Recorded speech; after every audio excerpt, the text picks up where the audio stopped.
Mengapa Tuhan menciptakan pernikahan di dunia ini? Dan apa visi misi dari pernikahan itu sendiri menurut Alkitab? Kita akan pelajari dalam episode Inverse kali ini.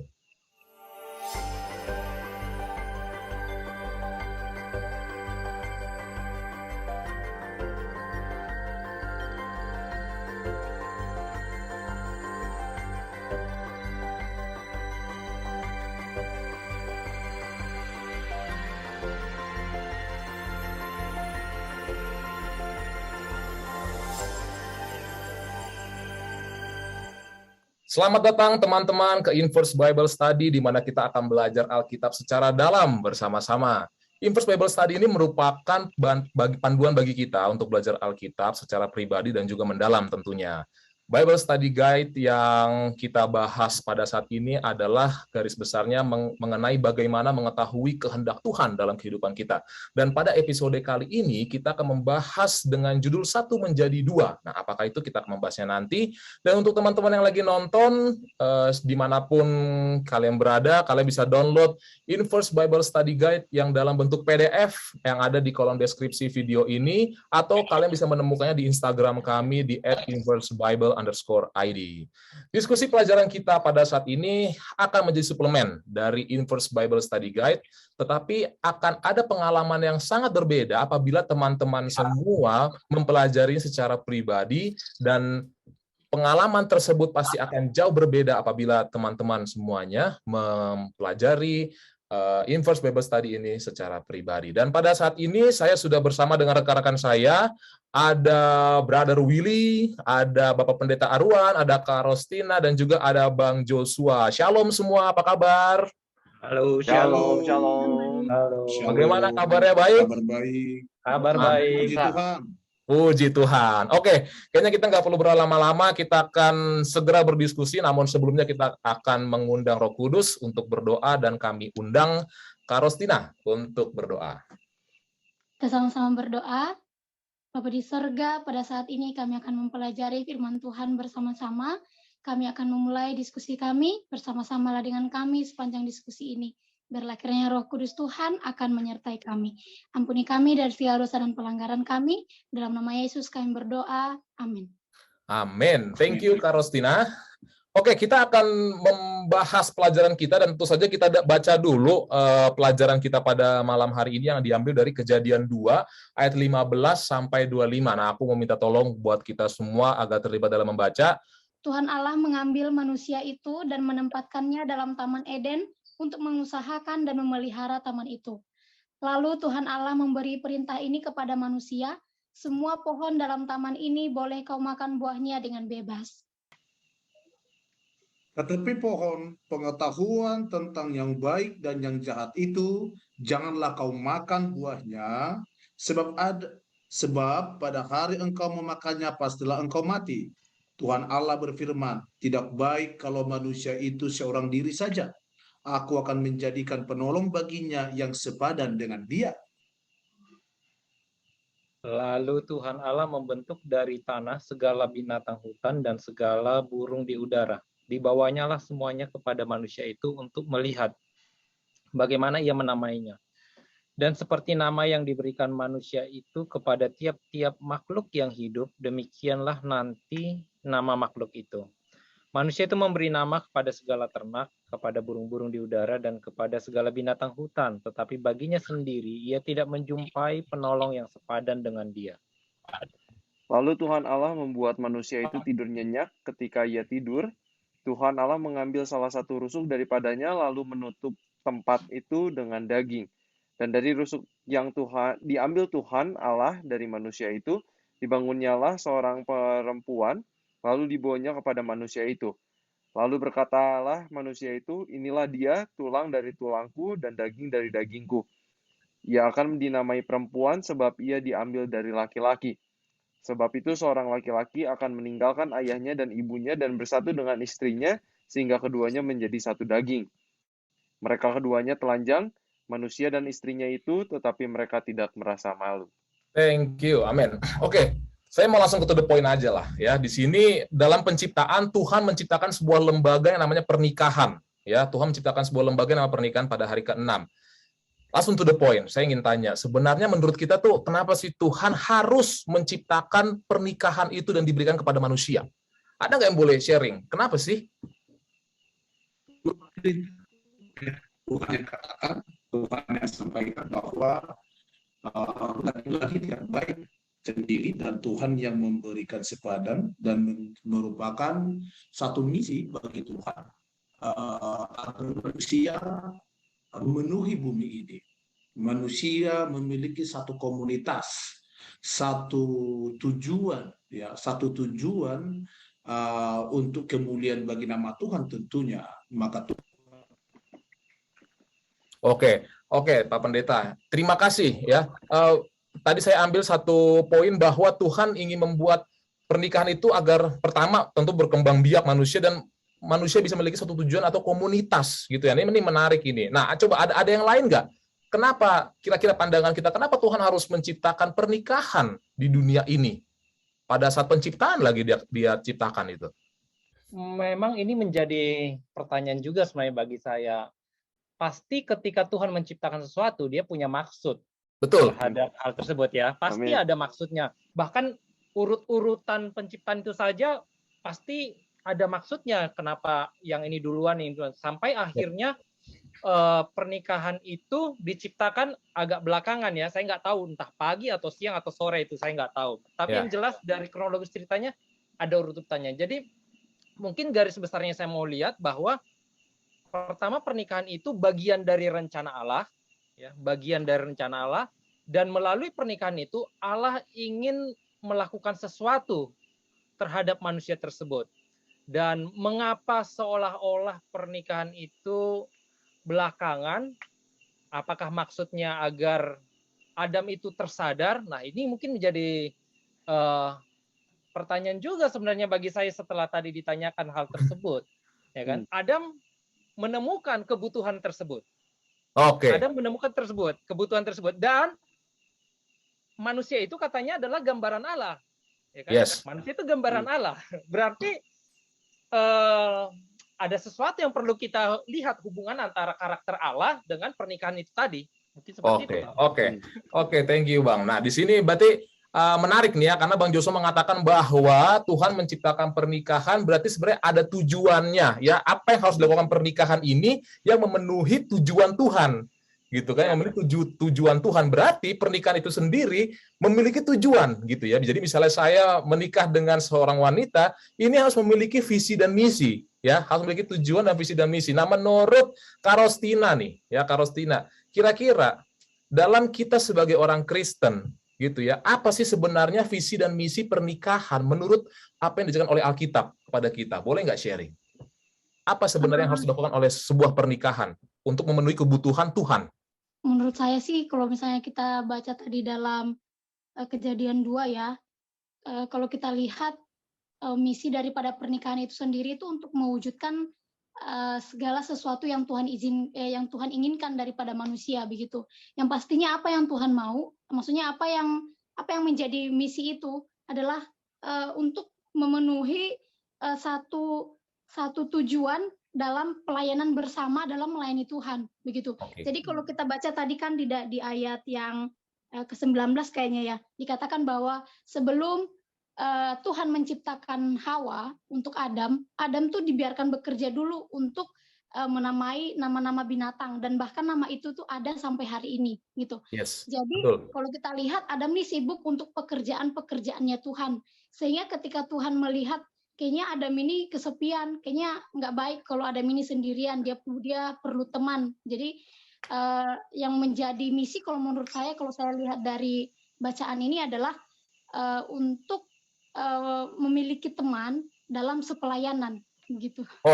Kata kunci yang aku ambil tadi bagus banget adalah bahwa pelayanan, bahwa pernikahan itu harus meneruskan pelayanan. Nah, pelayanan seperti apa sih yang dibawa dalam pernikahan? Apakah memang ada sesuatu pelayanan yang hanya bisa dibawa kalau itu dalam pernikahan, kalau tidak menikah nggak bisa? Apakah memang ada yang seperti itu? Karena kan kita harus melihat bedanya. Kalau misalnya toh sama-sama, berarti nggak ada bedanya dong. Tahan dulu jawabannya, karena sebentar kita akan break, kita akan melihat yang satu ini.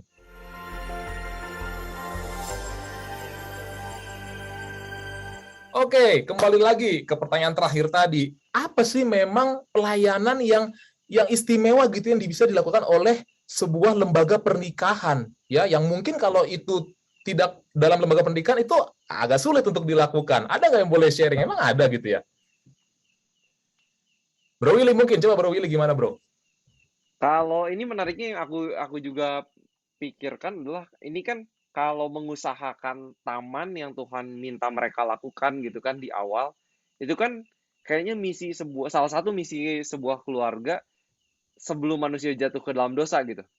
Tapi kayaknya kalau ketika jatuh ke dalam dosa, Tuhan ya Yesus kasih amanat agung kepada kita, jadikanlah semua bangsa muridku. Dan kayaknya itu salah satu misi yang keluarga zaman sekarang gitu, atau siapa yang berpikir untuk memiliki sebuah keluarga, itulah misi yang bisa dilakukan sebagai keluarga gitu.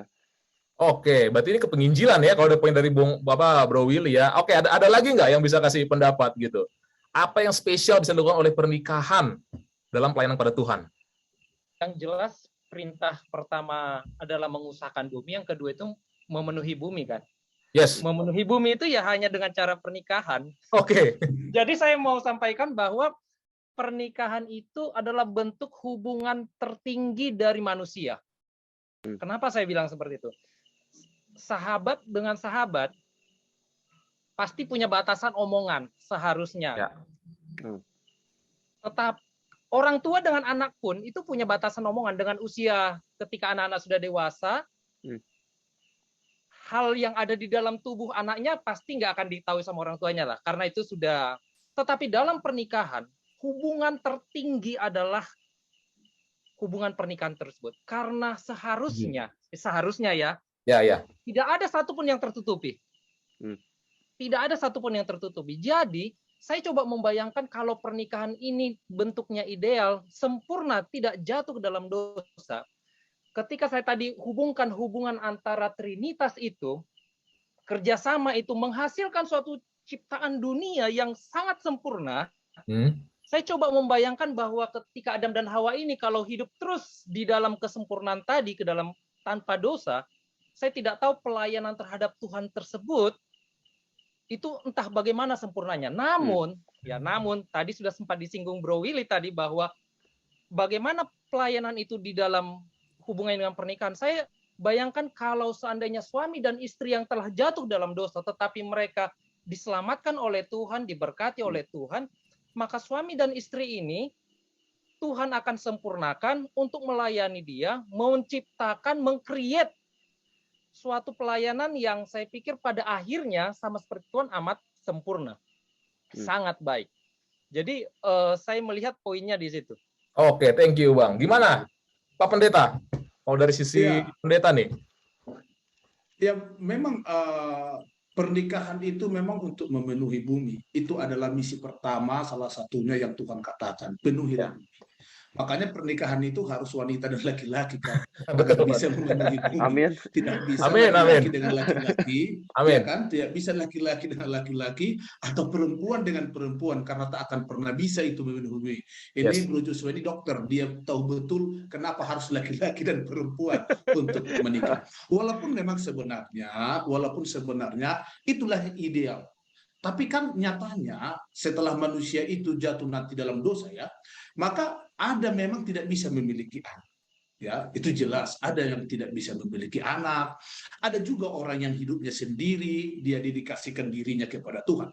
Tetapi memang kalau kita melihat bahwa Adam dan Hawa itu sama-sama mereka melayani Tuhan, ya. Salah satunya saya suka dengan baca buku rohani yang ditulis oleh seorang pengarang Ellen G. White. Dia katakan bahwa mereka sama-sama melakukan pelayanan dengan begitu baik, ya. Mereka melakukan itu dengan begitu sempurna, sama-sama mendukung, sama-sama memuji, memuliakan nama Tuhan. Maka pernikahan harus ada pujian, harus ada kemuliaan, maka di pernikahan ditemukan kebahagiaan. Kenapa? Karena orang untuk menikah, saya masih ingat ketika saya mau menikah, pendeta konseling saya pertama tanya begini, kenapa kau menikah? Katanya. Kenapa kau menikah? Katanya. Itu terus dijawabnya apa tuh? Ketika perkenalan, ya, pertanyaan nanti kalau di konseling ini Rustina Halawa akan ditanya, kenapa kamu menikah? Itu.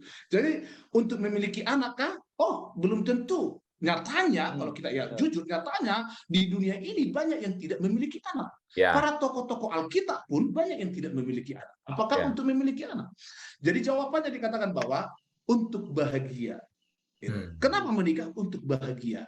Jadi bagaimana caranya nanti untuk bahagia? Misi tadi Bro Jordan, misi tadi untuk melayani, maka kita akan menemukan kebahagiaan. Disitulah maka perlu kebahagiaan ditemukan ketika kita melayani dalam pernikahan itu. Melayani satu sama lain, bukan melayani dirinya sendiri, melayani keluarga, melayani dimanapun kita berada. Di situ akan terbuka. Oke, thank you Pendeta. Berarti kalau aku boleh simpulkan dari semua pendapat kita adalah bahwa pertama memang Tuhan Tuhan ingin supaya kita beranak cucu gitu ya untuk memenuhi bumi ini. Tapi ternyata ada makna yang lebih dalam lagi bahwa pernikahan itu adalah akan digunakan Tuhan untuk melayani Dia, gitu kan? Ya. Tuhan membentuk pernikahan agar manusia bahagia. Nah, itu tadi juga poin dari Pak Pendeta tuh. Bagaimana cara bahagianya? Ya berarti bahagia dengan melayani Dia. Berarti pelajarannya bisa kita ambil adalah Tuhan membentuk pernikahan, tapi supaya kita bahagia, cara yang terbaik adalah dengan melayani Tuhan, bukan dengan hura-hura atau dengan segala macam keduniawian yang ada di dunia ini, gitu ya. Oke, nah kalau kita melihat dari Yesus, ya kita masuk ke Yesus ya.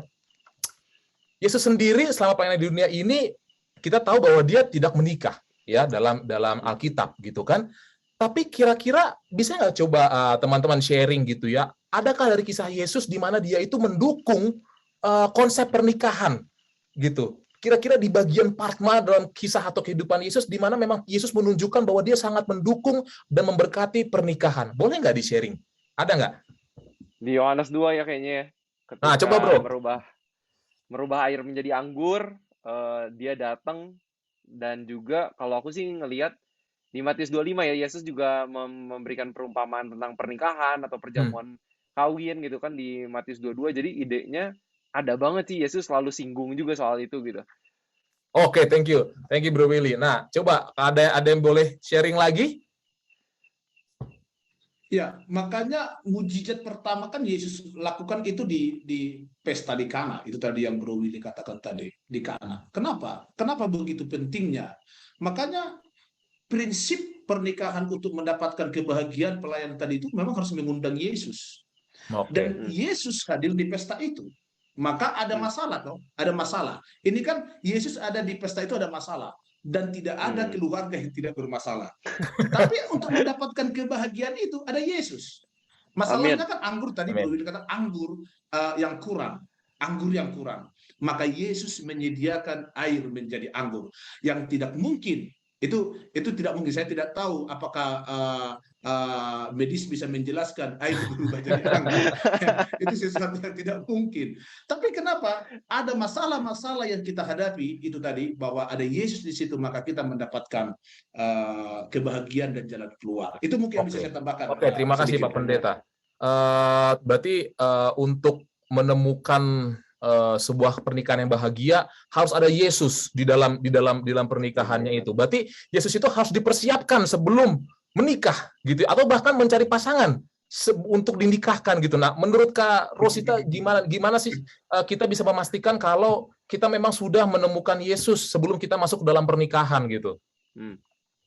Jadi Kak Jordan, saya juga baru paham malam ini. Kebetulan saya belum menikah, tapi ini pelajaran yang menarik gitu. Yes. Jadi saya pernah baca buku rohani ya yang ditulis oleh Ellen G. White juga. Di situ tuh dibilang begini, kita harus cari pasangan yang sepadan. Jadi katanya begini, seagama itu belum tentu seiman. Gitu. Kenapa? Kalau kita beda visi, beda misi, kalau misalnya saya pengennya melayani, tapi saya punya pasangan tuh nggak sedemikian begitu, itu belum seiman sekalipun seagama. Jadi ini tuh pelajaran yang luar biasa. Jadi bagaimana caranya untuk mempersiapkan itu semua ya, kembali kita harus menyibukkan diri, bukan kita yang mencari kita punya pasangan begitu. Jadi ketika kita sibuk melayani Tuhan, maka Tuhan yang akan melihat bahwa kita sudah butuh nih.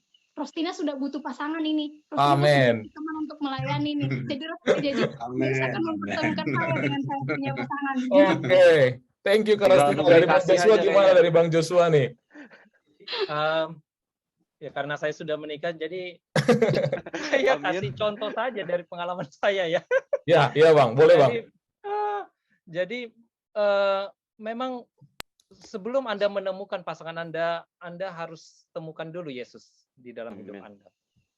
Kenapa? Ya. Oleh karena orang yang paling tepat untuk kita tanya siapakah pasangan yang tepat itu adalah Yesus dulu. Nah, tapi kadang-kadang ini kan agak sedikit abstrak ya. Yesusnya di mana ini kita lihat. Tetapi itu hanya akan kita temukan, terus terang saya bilang itu hanya akan kita temukan kalau kita intens berkomunikasi dengan Tuhan. Jadi bentuknya seperti apa masing-masing orang memang berbeda. Jadi kalau pengalaman saya dulu memang diawali dengan suatu cerita yang kurang baik. Saya coba singkatkan ya, saya setelah diputuskan, saya berusaha mendapatkan kembali, nggak dapat. Lalu saya kayak blank, hilang kemana. Lalu saya bingung ke Tuhan, Tuhan ini saya lagi di hutan Papua, ini saya dapat orang di mana lagi misalnya. Siapa maksudnya? Pilihannya saya mau kemana lagi nih? Saya mau cari orang yang bisa saya ngobrol dan sebagainya. Dan pendek cerita memang Tuhan coba tunjukkan dengan, menurut saya itu jalan-jalannya yang saya tidak, yang saya boleh hanya saksikan saja jalan-jalan tersebut ditunjukkan Tuhan. Dan saya mau sampaikan bahwa hal pertama yang saya tanyakan kepada istri saya sekarang adalah bukan satu pertanyaan, tetapi beberapa pertanyaan tentang yang mendasar visi dan misi kami. Tentang kesukaannya di dalam kerohanian, tentang pengalaman hidupnya dalam kebenaran Tuhan, tentang pandangan-pandangannya terhadap keluarga. Jadi saya suka sampaikan kepada orang-orang yang belum punya pasangan, kalau usia sudah dewasa, mulailah bicara hal-hal yang fundamental tentang kekeluargaan. Karena dari situ kita akan bisa melihat, inikah orang yang ditunjukkan Tuhan. Karena kalau sudah tidak, ya saya suka seperti ini, dia sudah tidak searah, ya jangan dipaksakan sekali, karena bisa-bisa kamu yang akan leong ke sana. Mungkin seperti itu yang saya boleh sampaikan. Oke, thank you Bang Joshua. Kayaknya harus diselip-selipin di ini ya, percakapan ya kayaknya ya. Harus ya, betul sekali. Betul. Jadi setiap hari itu saya pasti selalu selipkan itu beberapa hal yang sangat fundamental tentang kesukaannya, tentang sahabat, tentang pandangannya bagaimana melayani di gereja, tentang orang tua, dan pengalaman-pengalaman rohani. Oke, berarti jadi saya bisa menyimpulkan bahwa tujuan Tuhan menciptakan pernikahan kan supaya manusia bahagia. Tadi kan di awal. Bagaimana caranya supaya bahagia? Yaitu dengan melayani Tuhan.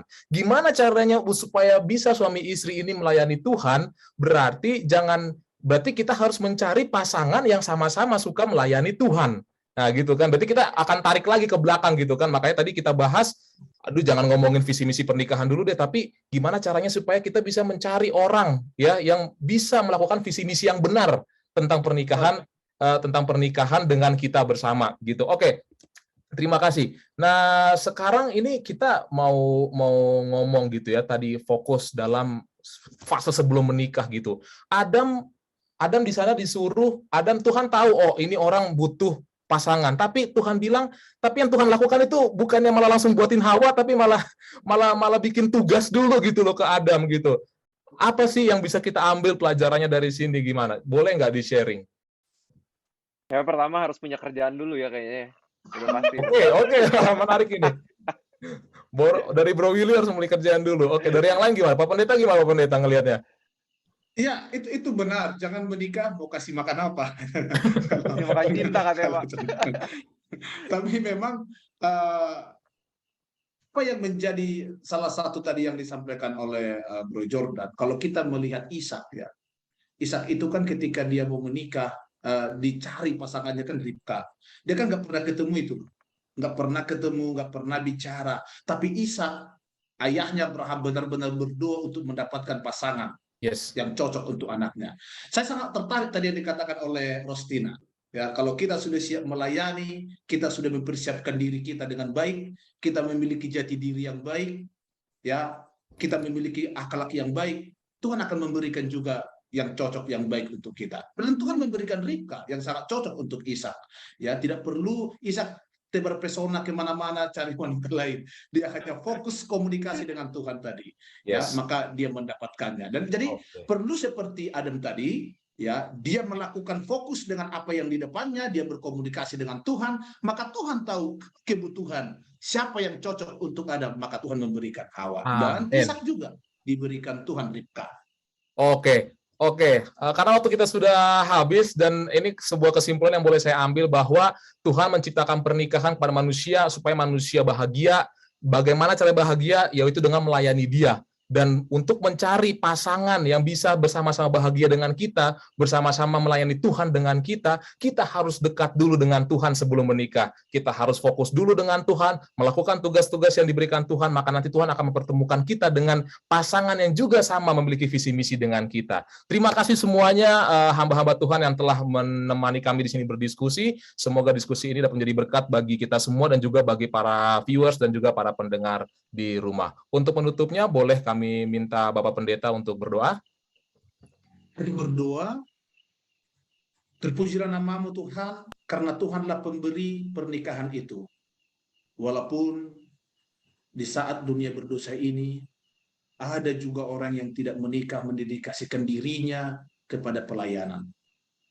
Ya Tuhan di sorga, biarlah menolong kami ketika membentuk rumah tangga, keluarga kami, keluarga bahagia dengan melayani Tuhan, penuh sukacita, dan terkhusus kami selalu mengundang Yesus dalam rumah tangga kami, dalam kehidupan kami pribadi terkhusus. Terpujilah namamu, berkati kami Tuhan, berkati kami semuanya. Ampuni dosa kami, di dalam nama Yesus kami berdoa. Amin.